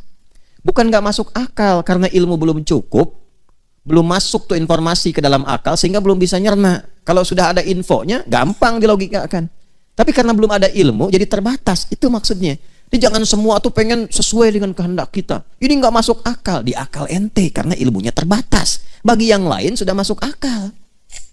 Rumusnya apa supaya cepat bisa dipahami oleh akal? Kalau ada akal terbatas memahami, pahami oleh iman dulu. Nanti iman akan membimbing akal dengan hikmah. Hikmah itu yang menjadikan akal paham. Itu rumusnya. Dan itu di Quran sudah ada. Makanya kalau orang dapat hikmah, itu dapat anugerah yang banyak. Surat apa? Al-Baqarah. Ayat berapa? 269. Yu'til hikmata may yasha' wa may yu'tal hikmata faqad utiya khairan katsira. Terus? Wa may yadhakkaru illa. Tuh, kalau sudah dapat hikmah langsung jadi ulul albab. Paham esensi sesuatu, cepat menangkap. Baru satu kata udah paham nih kemana nih arahnya nih. Ya kan? Udah mengerti. Baru disebutkan satu kalimat, udah ketawa seseorang tuh. Dia tahu arahnya mau kemana. Baru disebutkan dan nangis, paham. Waktu Nabi pidato Haji Wada itu, semua tenang-tenang aja. Abu Bakar nangis. Abu Bakar paham. Nah, itu paham takwil, mengerti hikmah. Beliau nangis karena tahu kalau Nabi pidato sudah begini, tugas berakhir. Kalau berakhir berarti akan meninggal. Gitu. Nah, jadi kalau mengerti hikmah itu dalam. Balik lagi, ya malaikat itu datang banyak. Doa dikabulkan. Makanya manfaatkan setiap malam berdoa. Yang sulit-sulit itu malam itu, tiap malam. Yang kita rasakan mungkin ada kesulitan menghafal, kesulitan memahami, kesulitan dalam pekerjaan. Ya, bayangkan, hadirkan. Minta sama Allah. Mungkin Allah tetapkan di malam itu dikabulkan supaya kita terus bersemangat ibadahnya. Hikmahnya buat kita juga. Jadi makin rajin ibadah. Kalau nggak percaya silahkan cek proyeknya misalnya. Ya, ilmu macam-macam nih, mintalah, tapi harus tulus karena kan perkara iman. Kalau iman kan babnya ikhlas, ya kan? Kalau iman babnya ikhlas, semakin kita minta semakin tulus, semakin baik, semakin cepat dijawab. Gitu. Kemudian apalagi malaikat kalau sudah menyertai itu peluang memohonkan ampunan kepada Allah dari dosa hamba bagi yang minta ampun. Nah, karena itu apa yang harus dilakukan? Banyak istighfar. Maka Nabi mengajarkan kan doa kepada Sayyidah Aisyah radhiyallahu taala anha. Kalau sudah terasakan itu, kayaknya feelingnya beda nih dari malam-malam yang lain nih. Beda nih. Sampai ada yang mengatakan para ulama, setiap orang itu nanti ada feeling yang sama, ada feeling-feeling yang spesifik tuh. Sebagai anugerah dari Allah. Nah, kalau udah dapat feelingnya seperti itu, apa yang harus dilakukan? Nabi mengajarkan satu doa. Itu ditalkinkan langsung dari lisan Nabi pada Sayyidah Aisyah radhiyallahu taala anha. Allahumma innaka afuwun tuhibbul afwa fa'fu anni.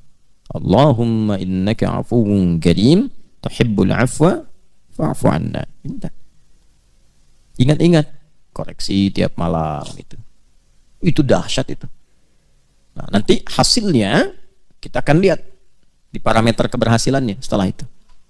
Nah, jadi kalau ditanyakan apa istimewanya malam Al-Qadar itu, maka Al-Quran pertama mendefinisikan tentang manfaat-manfaat yang terkait dengan proyek akhirat kita. Itu yang terbesar. Jadi kalau nanam saham, jangan cuma dunia, tanam buat akhirat, karena itu tempat pulang. Kalau di sini kan tempat apa? Tempat berdinas, membawa misi. Di sini itu kita sedang beraktivitas, membawa misi, berdinas. Setelah itu pulang. Kan tiap hari kelihatan, terdengar, baca berita. Ya, ini si fulan sudah meninggal dunia. Kan bahasa meninggal dunia kan sederhana, tugasnya selesai, pulang. Macam-macam. Ya, tergantung batas ajal. Nanti ada yang masih kecil, ya kan? Ada yang remaja, ada yang dewasa, ada yang banyak diberikan batas waktu sesuai maslahat hidupnya. Ujungnya pulang. Gitu. Ujungnya apa? Pulang. Nah, jadi kalau kita bisa spesifik demikian, itu insya Allah akan selamat. Ya. Jadi itulah diantara kemuliaan malam Al-Qadar yang hal pertama disadarkan oleh Allah kepada kita, ingat akhirat itu. Itu maksudnya. Jadi keistimewaan pertama yang menghadirkan banyaknya pahala, terkabul doa, diampuni dosa, itu kan rata-rata proyek dan prospek akhirat kan? Intinya membangun kesadaran. Ingat ya, kalian satu saat akan pulang. Kalian akan meninggal dunia. Dunia itu tempat berusaha, pasti pulang. Jangan sampai saat pulang tak punya bekal. Itu maksudnya. Dan aku sayang, kata Allah begitu tuh. Akulah Rahman, kata Allah. Akulah Rahim. Saking sayangnya Allah, Allah tahu nih. Yang selama hidup beribadah itu, walaupun terasa banyak, belum tentu kan diterima semuanya. Cuman bersyukurnya kita, Allah punya sifat asyakur.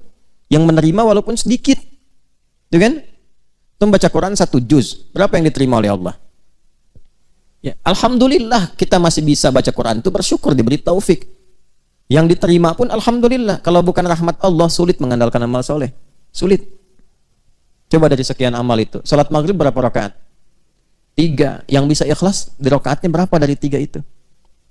Hah? Gitu. Itu kalau bukan rahmat Allah, sulit. Jadi kesimpulan pertama, keistimewaan malam Al-Qadar itu mengingatkan kita satu, pada tempat pulang kita di akhirat, supaya tidak terlampau kita terikat dengan dunia yang sementara. Yang kedua, untuk itulah Allah dengan sifat kasih dan sayangnya menghadirkan banyak peluang-peluang prospek akhirat, investasi-investasi akhirat yang mampu meringankan hisab kita saat kembali dan menempatkan kita di surga dengan rahmatnya. Itu yang pokok. Keistimewaan kedua, saya cepat. Apa itu qadar? Kalau tadi kan yang disebutkan tadi Lailatul Qadarnya, ya kan?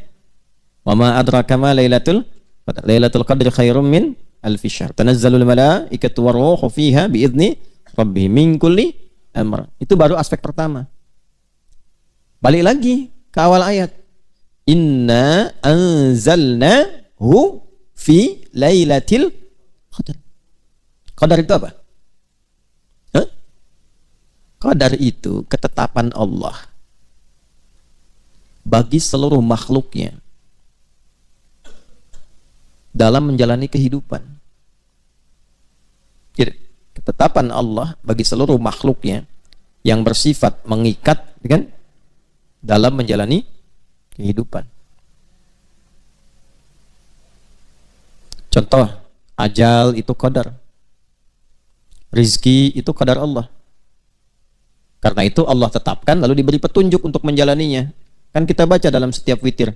Sabbihisma rabbikal a'la alladzi khalaqa fasawwa walladzi qaddara. Kemudian fahada. Kita memuji Allah, terima kasih ya Allah. Engkau Tuhan yang paling agung, yang paling istimewa, satu-satunya Tuhan yang dipertuhankan, disembah. Yang telah mencipta lalu menyempurnakan ciptaan. Lalu menentukan kadar kehidupannya dengan sempurna dan diberi petunjuk bagaimana menggunakannya. Gitu. Jadi malam Al-Qadar itu adalah malam saat Allah menetapkan semua yang terkait dengan kehidupan makhluk. Kita tarik, kitalah manusia saja. Di situ di malam itu aturan hidup kita awal sampai akhir mengikat sifatnya pada setiap personal kita. Kapan mulai berkehidupan, kapan wafat, berapa rizkinya dan seterusnya. Di malam itu. Nah, kan Allah berjanji kan, kita kan nggak tahu kan, ya bagaimana kadar kita kan, yang diperintahkan oleh Allah menjalani hidup, kadarnya sudah diatur, ya kan, rezekinya sudah ada kan, yang diperintahkan apa? Berikhtiar supaya dapat rezeki itu selama hidup, rezekinya sudah ada, ya kan, ajalnya sudah ditetapkan kan, cuman nggak dikasih tahu kapan pulang kan, yang diminta apa? Jalani aja sampai ajal datang. Tapi kalau kita nggak tahu petunjuk bagaimana menjalaninya, rusak misinya. Coba bayangkan. Ingat ya, ajal sudah saya atur ya, misal. Ajal sudah diatur ya, nanti pada waktunya kamu meninggal, jalani aja. Tapi nggak dikasih tahu gimana cara menjalaninya. Hah? Manfaat gak hidupnya? Belum tentu. Bisa bingung, linglung. Rizki sudah saya atur ya, kalian tinggal cari aja. Sudah saya tebarkan sampai kalian meninggal. Tapi nggak dijelaskan bagaimana mencarinya. Bisa salah kan? Karena itulah Allah turunkan petunjuk yang memberikan bimbingan kepada kita bagaimana kita bisa menjalani kadar kehidupan itu dengan cara yang benar. Kalau menjemput rizki bagaimana caranya, menjalani hidup bagaimana caranya, sendirian bagaimana, kalau berumah tangga bagaimana, jadi suami seperti apa, jadi istri bagaimana, jadi ayah seperti apa, jadi anak bagaimana, punya kedudukan seperti apa, cari ilmu bagaimana. Itu selama hidup berkehidupan, aturannya dijelaskan oleh Allah berupa pedoman, diberikan sebagai petunjuk. Dalam bahasa Arab atau bahkan bahasa Al-Quran, petunjuk yang menyertai kita secara lengkap dalam menjalani sebuah kegiatan, bahkan seluruh kegiatan yang kita lakukan sampai berakhir, itu hudan namanya. Apa namanya? Hudan. Ya. Dan Al-Quran itu disebut dengan hudan. Al-Baqarah ayat 185. Syahrul Ramadan alladzi unzila fihil Quran. Teruskan. Hudal linnas. Tuh. Jadi isi Quran itu bukan sekedar bacaan. Tapi di dalamnya pedoman semua aspek kehidupan kita dalam menjalani kadar Allah Subhanahu wa taala. Dari sejak mulai dilahirkan sampai wafat. Karena itu kalau kita baca Quran, kita akan temukan jalan hidup kita ada di situ. Iya. Dari alam kandungan, di mana ada kitab di muka bumi ini yang menjelaskan secara detail perjalanan hidup manusia dari dikandung sampai wafat, sampai setelah wafat kemana? Coba cek. Saya selalu katakan itu. Karena memang Quran itu bukan kalam manusia. Ya, kan manusia itu terbatas. Udah saya bilang dari awal, manusia itu terbatas. Kalau nggak tahu, nggak akan mungkin ditampilkan. Ini menunjukkan apa? Quran itu benar firman Allah. Islam itu agama yang benar. Karena cuma Tuhan yang benar yang bisa menerangkan kehidupan kita. Gitu. Gimana Nabi Muhammad SAW, Rasul mulia, tapi kan tinggal di tempat yang ya tidak ideal dalam konteks kehidupan manusia. Ya, jauh dari Romawi, Persia, peradabannya. Nggak pernah belajar, nggak pernah sekolah, nggak pernah ada guru. Bisa menyampaikan informasi yang sangat detail. Sifatnya abadi, lengkap, awal sampai akhir. Ini menunjukkan Quran benar, ini menunjukkan Islam itu agama yang benar. Kita mesti yakin sebagai mukmin itu. Itu aja cara memahaminya. Kalau akalnya masih berfungsi dengan baik, itu insya Allah bisa mencerna. Bisa mencerna. Tempatkan dulu deh secara objektif. Lalu komparasikan dengan jernih gitu berpikirnya itu. Gitu. Jangan langsung sentimen dulu misalnya. Ya, jangan langsung klaim dulu. Tempatkan dulu aja berpikir dengan cara yang benar. Itu diajak begitu oleh Quran tuh. Ya, afala tatafakkarun, afala tatadzakkarun, afala ta'qilun. Coba renungkan, coba konstruksikan, coba fikirkan. Ya. Bahkan Allah sendiri menegaskan, enggak dipaksa kok untuk berislam. Tapi kita diminta untuk memfungsikan anugerah akal untuk mencerna. La ikraha fid lakum dinukum waliyadin. Cuma di Quran tuh. Enggak ada paksaan untuk berislam. Ya. Enggak ada paksaan untuk ibadah, cuma dihisab. Gitu kan? Ya, indahnya bahasanya. Enggak dipaksa kok. Jadi kalau kita menyimpulkan kembali, maka Al-Quran itu istimewa. Gitu. Agung. Karena itu saking agungnya Allah menghadirkan keagungan zatnya saat menyampaikan informasi diturunkannya Al-Quran. Itu bersamaan turunnya dengan ketetapan qadar. Jadi saat kita berkehidupan Allah sudah atur, aturannya pun turun saat bersamaan. Makanya diviralkan. Semua alam malaikat itu diviralkan. Kan diturunkan ke langit dunia dulu kan? Sebelum turun kepada Rasulullah secara detail. Nah itu dua fase. Fase pertama itu turunnya semua 30 juz. Agung. Viral tuh alam langit tuh. Ya. Sampai ke langit dunia dulu. Nah itu yang dimaksud anzala. Dibaca di buku saya yang makna ayat puasa. Jadi kalau anzala ya itu langsung sifatnya. Kan di ilmu sharaf begitu. Kalau af'ala dengan fa'ala kan beda. Kalau af'ala itu sifatnya langsung. Yang dimaksud turun sekaligus ke sama'id dunya. Sebagai pedoman berkehidupan. Jadi begitu ditetapkan hukum kehidupan dari mulai usia, dari mulai rizki segala rupa itu, ya, itu bersamaan dengan itu turun petunjuk penggunaannya. Lengkap 30 juz. Baru diturunkan secara detail bersamaan dengan kehidupan supaya dicontohkan oleh kehidupan Nabi Shallallahu Alaihi Wasallam. Tafsirnya jelas. Makanya ketika dijelaskan dengan detail oleh Nabi itu menggunakan nazzala. Ketika turun beda dengan Taurat dan Injil. Taurat Injil turun sekaligus. Karena cuma parsial sifatnya, sebentar dan sebagian manusia saja. Makanya Taurat Injil pakai anzala ketika turun ke nabinya. Tapi kepada Rasulullah SAW Quran pakai nazzala. Al-Imran ayat 3. Nazzala alaikal kitaba bilhaq alaika. Ke Nabi. Tapi ketika turun dalam suasana qadar, malam al-qadar, itu kalimat nabinya nggak ada. Inna anzalnahu fi lailatul qadar. Hu-nya itu ke Quran. Jelas ya? Sama ya, diadukan apa? Inna anzalnahu fi lailatin mubarakah. Tuh, di malam yang diberkahi. Tapi ketika turun kepada Nabi, kaknya muncul. Nazzala alaikal kitab, pakai nazzala, turunnya bertahap. Bil haqqi musaddiqan lima bayna yadayhi wa anzalat Taurata wal Injil. Tapi Taurat, Injil pakai anzala. Taurat langsung 10 perintah. Injil langsung turun. Ya, semuanya tidak bertahap. Karena umatnya terbatas dan perintah-perintahnya tuh hanya dalam waktu yang terbatas, sederhana. Quran sampai akhir kehidupan.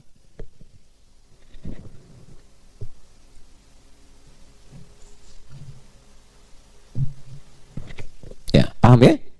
Nah, karena itu kita mesti merasakan penting dan agungnya Al-Quran. Jadi bukan bacaan biasa. Kalau pengen hidupnya berkah, pengen semuanya mudah, ringan, tenang, senang, keluarkan isi Quran untuk diamalkan. Kalau dibaca saja, dapat ketenangan, dapat pahala. Tapi kalau ingin dapat kenyamanan berkehidupan, diamalkan isinya. Dikeluarkan secara tematik, ngajinya tematik. Ini profesinya apa nih? Keluarkan ayatnya. Gitu. Makanya kalau kita mempraktikkan hudan, itu hidupnya tenang dan senang. Faman tabi'a hudaya fala khaufun 'alaihim wa lahum yahzanun. Quran surah kedua ayat 38 di ujungnya itu. Jelas? Nah, itu yang dikeluarkan. Ya. Nah, karena itu selama Ramadan, coba aktivitasnya apa? Profesinya apa? Manfaatkan waktu minimal misalnya dalam i'tikaf untuk mengeluarkan ayat-ayat Quran terkait topik, tema-tema yang dibutuhkan, yang mengiringi aktivitas kehidupan kita, yang jadi pilihan kita itu. Nah, sekarang kita berbahagia, aksesnya paling mudah sekarang. Dulu para ulama itu masih ngikutin. Di kalangan sahabat langsung dibimbing Nabi. Jadi kalau ada pedagang, pebisnis, Nabi konsultasi mereka ke Nabi, Nabi langsung bimbing. Sukses. Pejabat, sukses. Semua sukses. Setelah itu diajarkan oleh sahabat, ditangkap. Masih talaki. Tapi kemudian, beberapa generasi setelahnya cerdas. Dihimpun, ditulis penjelasan Nabi itu. Dibikin tema-tema, topik-topik. Di antaranya Imam Al-Bukhari. Imam Al-Bukhari membuat 97 topik. Ya, kitabnya yang sangat viral itu, Al-Jami kan? Al-Jami As-Sahih Al-Musnad Al-Mukhtasar min umuri Rasulullah sallallahu alaihi wasallam wa sunanihi wa ayyamihi. Kalau tidak salah kurang lebih demikian nama kitabnya itu. Disingkat Sahih Al-Bukhari. Itu isinya 97 tema. Dan dimulainya tidak langsung hadis, ayat dulu. Ada tema misalnya apa? Pertama kitab Bad'ul Wahyi. Kedua kitabul Iman. Ketiga kitab Al-Ilmi. Ya, dan seterusnya. Itu begitu menerangkan kitabul Iman, ayat Quran dulu. Setelah ayatnya baru hadisnya. Terus dibuat subtopik-subtopik. Gimana supaya naikin iman dan tidak turun-turun? Apa amalannya? Bagaimana mendapatkan kenikmatan iman? Apa hubungan iman dengan amal soleh? Itu diruntut. Ilmu, kitabul ilmi. Ya, bagaimana cara mendapatkan ilmu? Mengatur waktu untuk belajar ilmu itu bagaimana? Supaya cepat mendapatkan ilmu bagaimana? Itu banyak dikumpulkan. Kitabul buyu' bagi yang bisnis, berdagang. Keluarkan. Bagaimana bisnis yang berkah? Bagaimana menghindari hal-hal yang kemudian cenderung bermasalah? Itu kan? Bagaimana menghindari riba, bagaimana mempercepat harta yang berkah yang dengan itu bisa mendekat kepada Allah. Ya, banyak sekali kok. Kitabul Marid, bagaimana menyikapi ujian dari Allah misalnya dari penyakit. Ada tentang bab kedokteran di dalamnya, bab kesehatan, banyak sekali.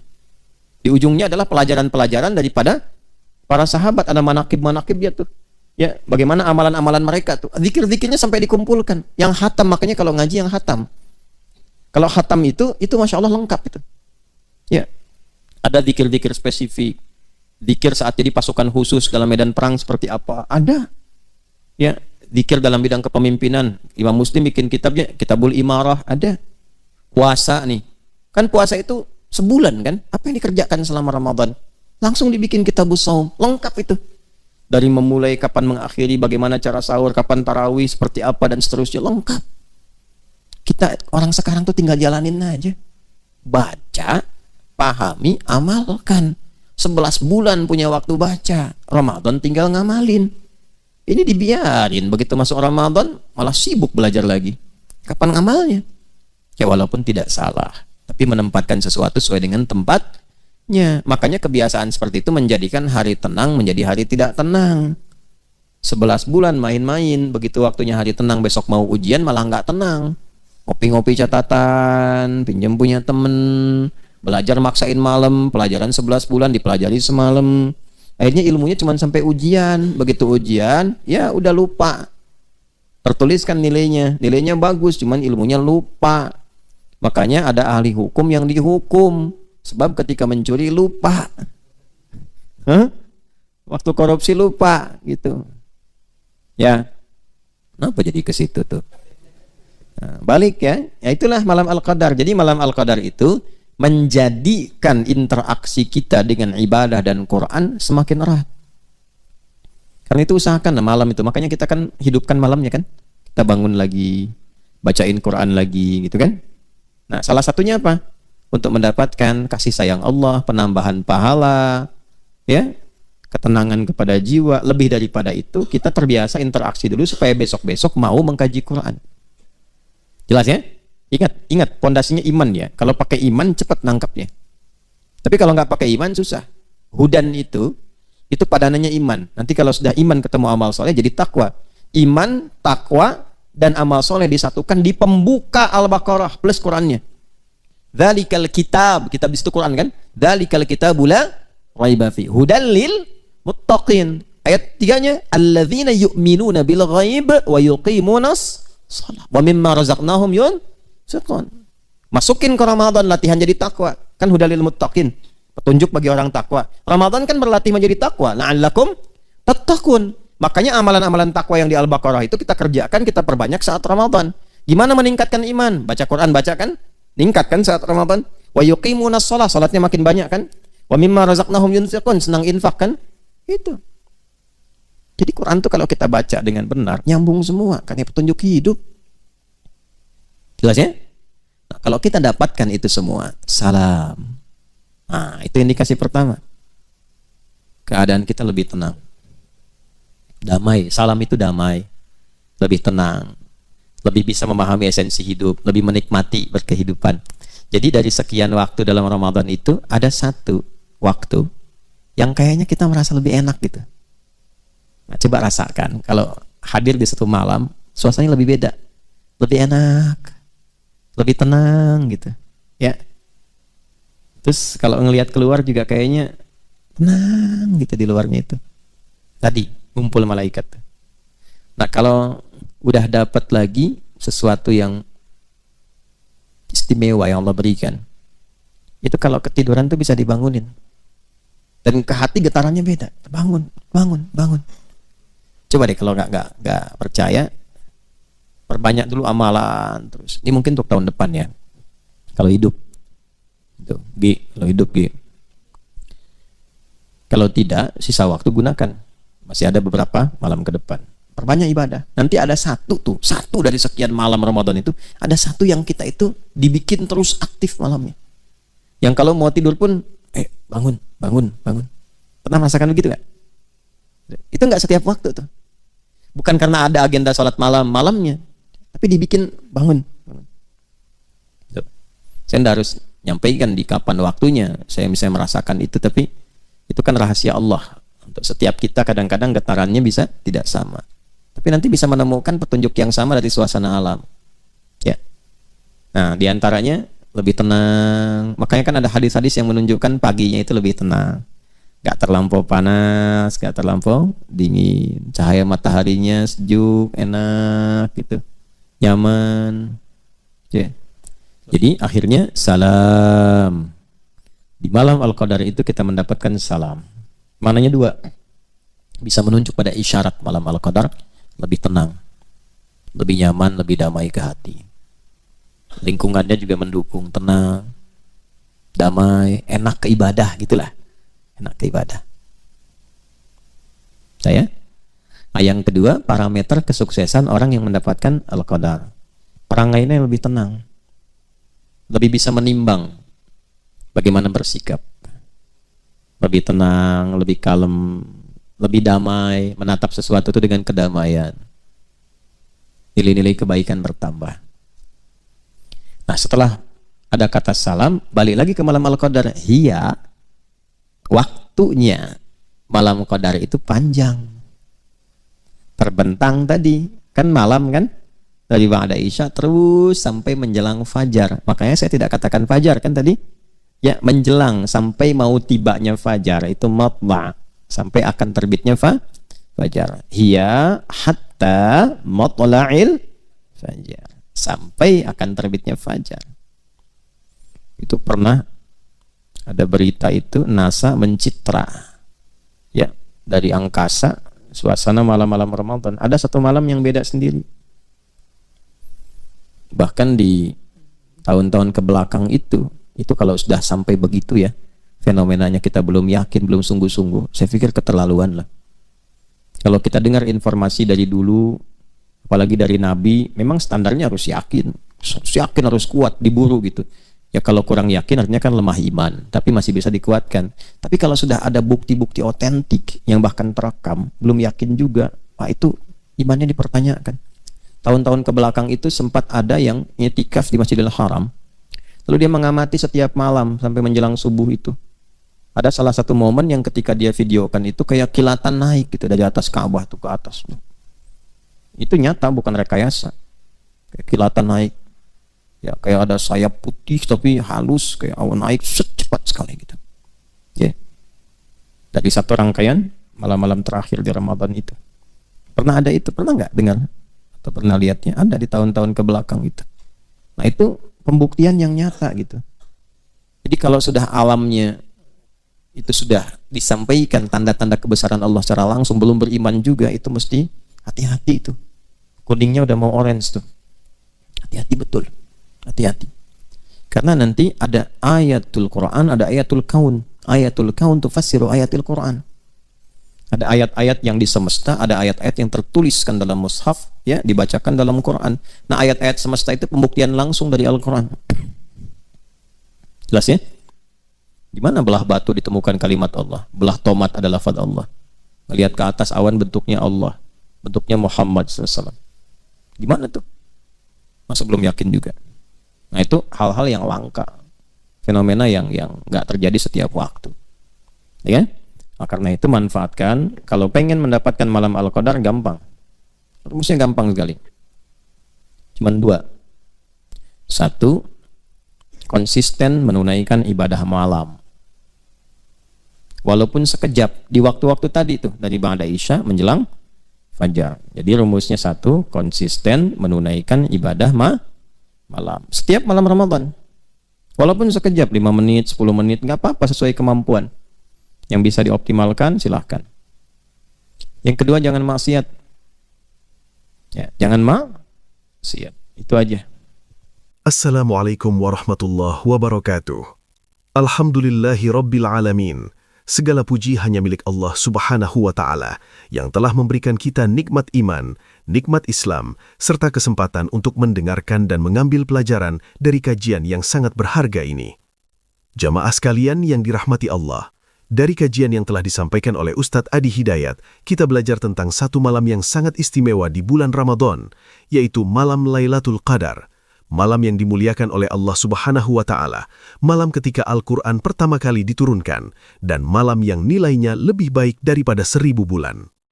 Pada malam tersebut, pahala amal ibadah dilipat gandakan dengan sangat luar biasa. Satu malam ibadah bisa lebih baik daripada ibadah selama puluhan tahun. Para malaikat turun ke bumi dengan jumlah yang sangat banyak, bahkan malaikat Jibril juga turun membawa keberkahan dan rahmat dari Allah subhanahu wa ta'ala.